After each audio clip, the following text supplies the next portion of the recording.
छतवा में गज में सोहे माई के कटार हो की हम सब आइल बानी, हम सब आइल बानी माई तोर द्वार हो की हम सब आइल।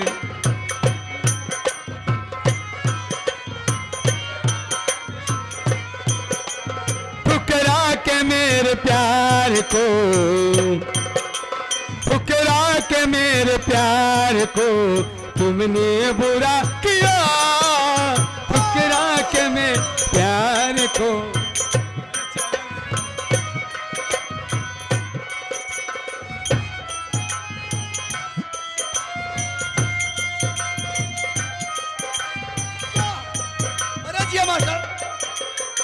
ठुकरा के मेरे प्यार को तुमने बुरा किया,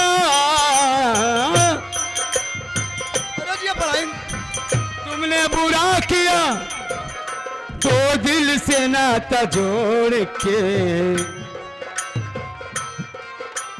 दो दिल से नाता जोड़ के तुमने जुदा किया, दो दिल से नाता जोड़ के। जाते हो घर के पास तो इसका गम नहीं, गम नहीं।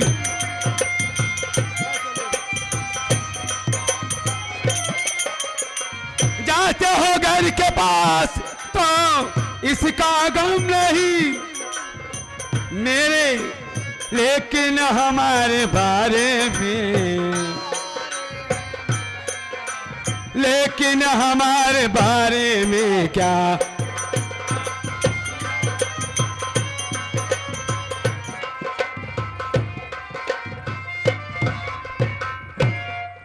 यही हमारे नाच गाने का प्रोग्राम समाप्त होता है। तो आइए आप लोगों ले चलता हूं अपने संगीत की दुनिया में। शुद्ध नौटंकी तो अब दिखाई जाएगी। यहाँ गए हमारे किशन चाचा जो कि आप हरिद्वार निवासी, गीत पर खुश होकर के आप 51 रुपया पुरस्कार दिए हुए हैं, शुक्रिया। शुद्ध नौटंकी तो अब दिखाई जाएगी। अभी तक तो घिचिर पिचिर आइटम चल रहा था, खेल में मजा अब आएगा। अभी तक तो हमने वादा नहीं किया था, लेकिन अब वादा कर रहा हूं कि आप लोगों की नींद हराम नहीं होने दूंगा। जब तक मंच पे रहूंगा आप लोगों को हंसाता रहूंगा। तो कौन आएंगे कौन जाएंगे हमारे बड़े भाई साहब बताएंगे।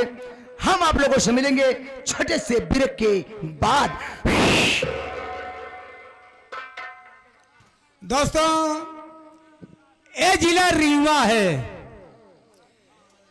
जिला रीवा, ग्राम जगापुर। जगापुर में एक सेठ महोदय रहते हैं जिनका नाम है सेठ जगन्नाथ जाहिल। सेठ जगन्नाथ जाहिल जी आ रहे हैं।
आज के पहले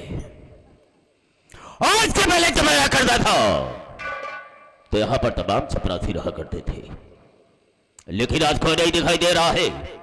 और आज आप देखना चाहेंगे कितने ड्यूटी करके पैसा लेते हैं और कितने सुबह अपने घर में सो करके पैसा लेते हैं। आओ आओ बरखुरदार आओ।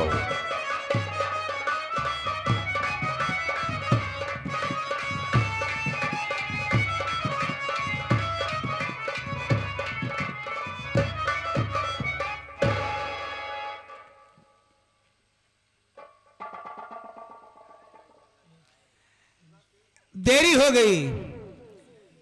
अब आप साहब पहले से आके विराजमान हो गए हैं।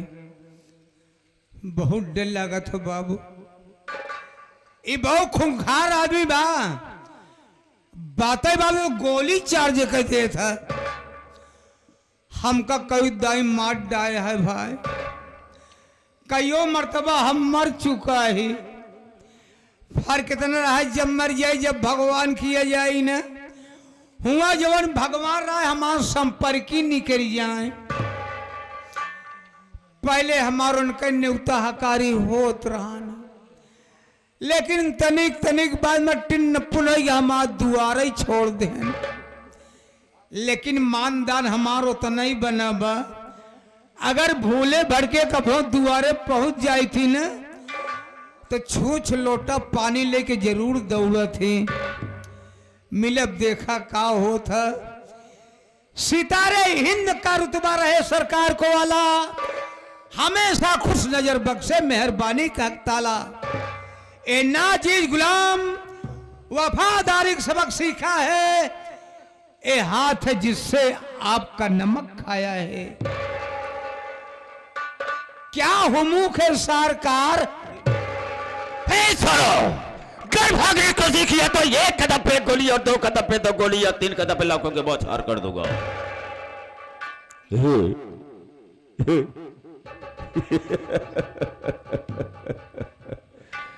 डर गया साला।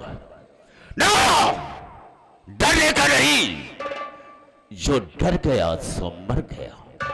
हम तुझे गोली नहीं मारेंगे, लेकिन इतना जानना चाहेंगे कि सबसे पहले यहां पर मुझे आना चाहिए, तुझे आना चाहिए। कारण क्या, मकसद क्या है और लेट आने का मतलब क्या है, बताने के पहले मैं तुझे आगाह करता हूं, हिदायत देता हूं कि जो मेरे सामने झूठ बोलता है और गलत बात का इस्तेमाल करता है, गोली अंदर और दम बाहर।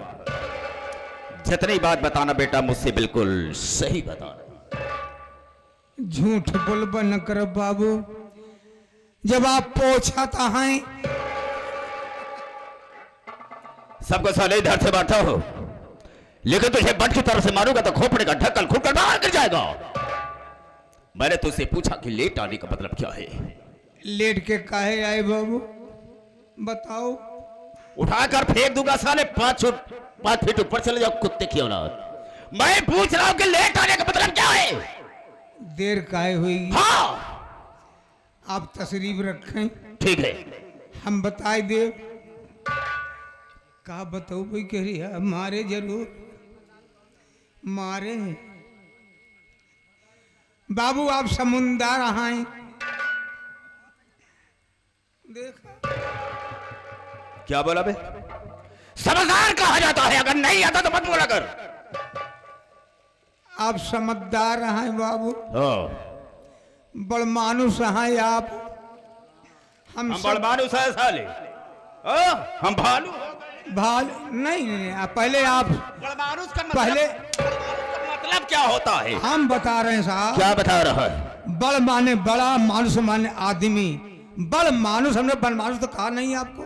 फिर क्या कहा, पहले यही कहा था। हाँ बड़ मानुस। हाँ आप सुने, जो सजा देना हो हमको सजा दीजिए। ठीक है आगे बोलो। आप भुगतने के लिए तैयार हैं, आगे बोलो। आप बड़ मानुस हैं, जमींदार आदमी हैं, हाँ। सेठ साहूकार हैं साहब। आपके यहाँ हजारों संख्या में वर्कर रहा करते हैं। शाबाश, बिल्कुल सही कहा। सबको आप छुट्टी दें। क्या बे, छुट्टी क्या है, छुट्टी दे दिया सबको आप छुट्टी दे दें। हाँ। हम मांगी तो अपने हमारी दाई सो ही जाते।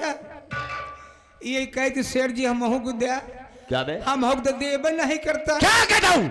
वो सुनाम के लिए लेता छुट्टी है बदतमीज कहीं का बेवकूफ तो बता साले नहीं दोबारा ऐसी गलती नहीं होगी नहीं याद रखना और काम में लापरवाही किया अब अकेले है ये बाबू।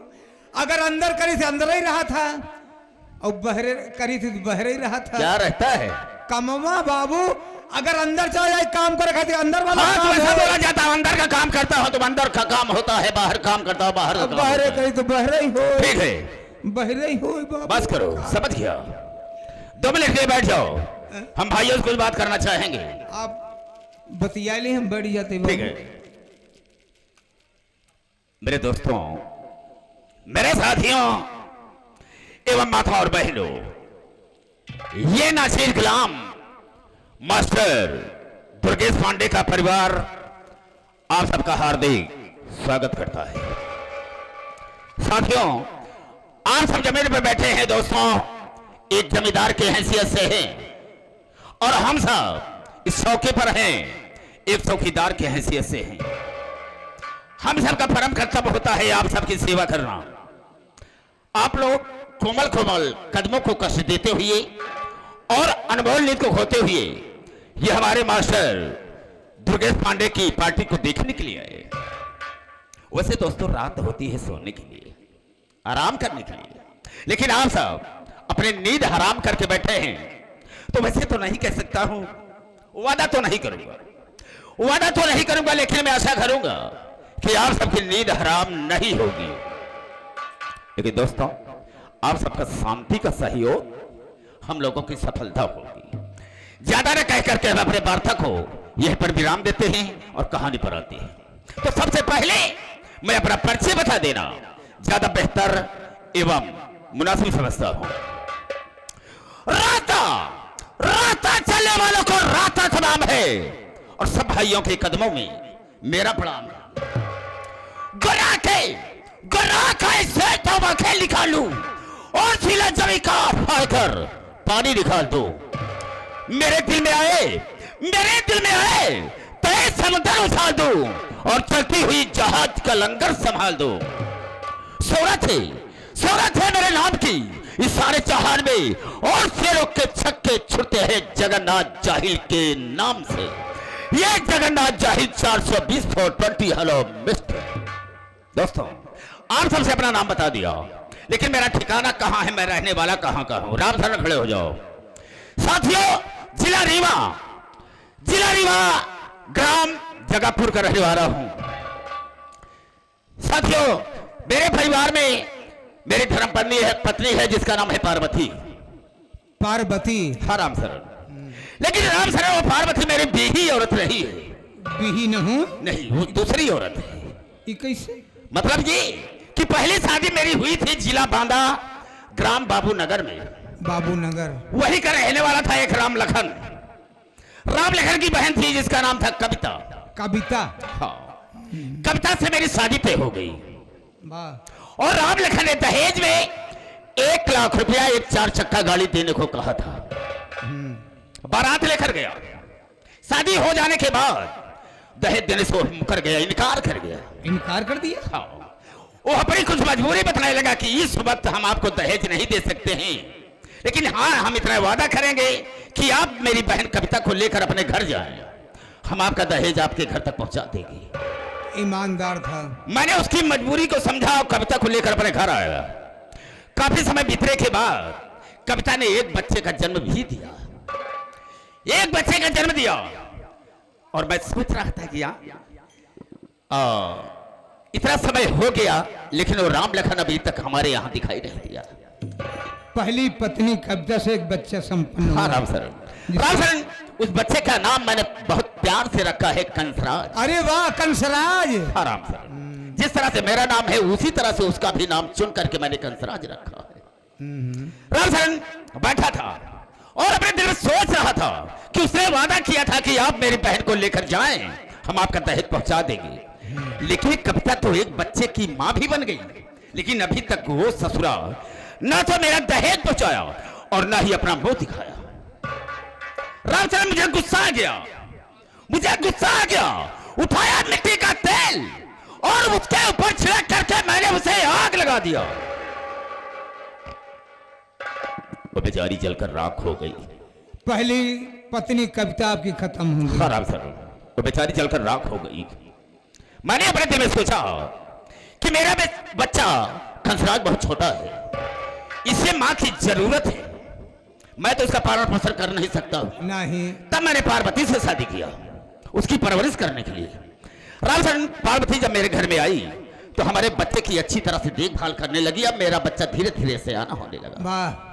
लेकिन राम लखन, एक खुशी की बात और है, पार्वती ने भी एक बेटे का जन्म दिया है। वाह, दूसरी बीवी आपकी। हाँ, जिस बच्चे का नाम है संतोष कुमार। संतोष कुमार। हाँ रामचरण, मेरा बेटा धीरे धीरे सयाना हो गया। मैंने अपने दिल में सोचा कि हम अपने बेटे कंसराज की शादी कर दें ताकि अपनी जिंदगी को चैन से बिता सके। हर गार्जियन का फर्ज होता है बाबू। क्यों नहीं रामचरण, मैंने बहुत बड़े घर में उसकी शादी किया है, बहुत सारा दहेज मुझे मिला है। हाँ, बड़वार सामान पाए हो गया। बड़वार सामान का मतलब क्या होता है? अलमारी, फ्रिज वगैरह वगैरह। कितना बड़ा होता है? सब बड़वार ही होती बाबू। चलो ठीक है। हाँ। बहुत सारा सामान मुझे मिला। रामचरण, मेरी बहू का नाम क्या है तुम्हें मालूम नहीं होगा। हाँ बताओ। मेरी बहू का नाम है कलजुगही देवी। बहू का नाम कलजुगही देवी। हाँ, अच्छा नाम है। बहुत अच्छा नाम है उसका। रामचरण, कुछ समय बीतने के बाद कलजुगही देवी ने भी एक बेटी का जन्म दिया। हाँ। जिस बच्ची का नाम है शिखा। हम उसे बहुत प्यार करते हैं इसलिए कि हमारी नातिन है शिखा। हाँ, अच्छा नाम है। रामचरण, ये कंसराज मेरा बेटा अपने परिवार के साथ में रहकर अपनी जिंदगी को बिता रहा है। हाँ। लेकिन वो जो संतोषवा है, पार्वती का बेटा, जो पार्वती ने जन्म दिया है, संतोषवा, वो अपने मनमानी काम किया है। कैसे मनमानी? मनमानी काम ये किया है कि एक दर बदर की ठोकर खाने वाले भिखारन से वो ससुरा शादी कर लिया और समाज में उसने मेरी बेइज्जती की है। आप बेइज्जती खराब हुई आपका। अबे इज्जत खराब हो गई या बेइज्जती खराब हो गई? आँख इज्जत गई। रामचरण, उसने अपने हक में अच्छा किया है, अपने हक में अच्छा किया है, लेकिन मेरे लिए ठीक नहीं किया है। हम न तो उसे चैन से रोटी खाने देंगे और न ही चैन से जिंदगी जीने देंगे। ये रहा जगन्नाथ जाहिल का ऐलान। सारा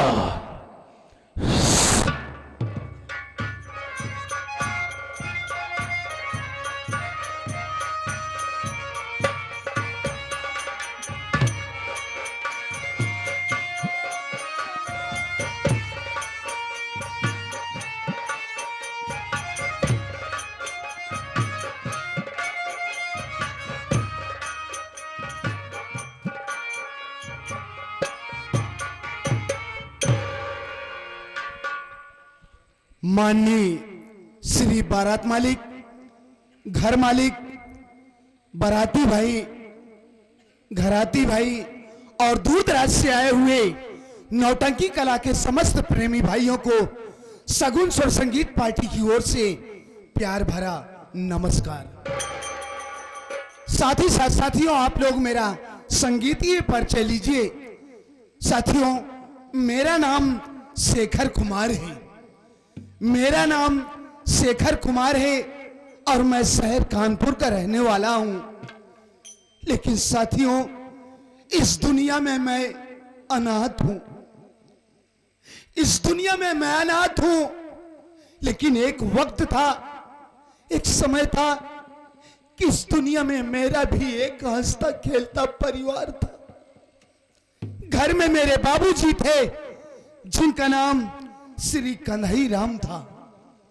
मेरी माताजी थी जिनका नाम श्रीमती कल्पना देवी था। एक मेरी बड़ी बहन जिनका नाम सावित्री देवी था। साथियों, गरीबी चरम सीमा पर होने के कारण मेरे बाबूजी दिन भर मेहनत मजदूरी किया करते थे, लेकिन फिर भी कायदे से 4 प्राणियों के लिए शाम को 2 वक्त की रोटी नसीब नहीं होती थी। मेरे बाबूजी जब काम पर से शाम को घर आते तो मेरी माँ से यही कहते, अरे ओ कल्पना, जरा अपने दोनों मासूम बच्चों के चेहरे के ऊपर नजर डालो। अरे इनका ये मासूम चेहरा मुझसे देखा नहीं जाता है। मैं दुनिया का पहला ऐसा बदनसीब बाप हूं, कितनी मेहनत मजदूरी करने के बावजूद भी मैं अपने दोनों बच्चों का कायदे से पेट भी नहीं भर पा रहा हूं। ना जाने क्या बात मेरे बाबूजी ने अपने दिल दिमाग में सोचा। अरे उन्होंने हमारी नजरों के सामने ही अरे मेरे बाबूजी ने अपनी आत्महत्या कर लिए।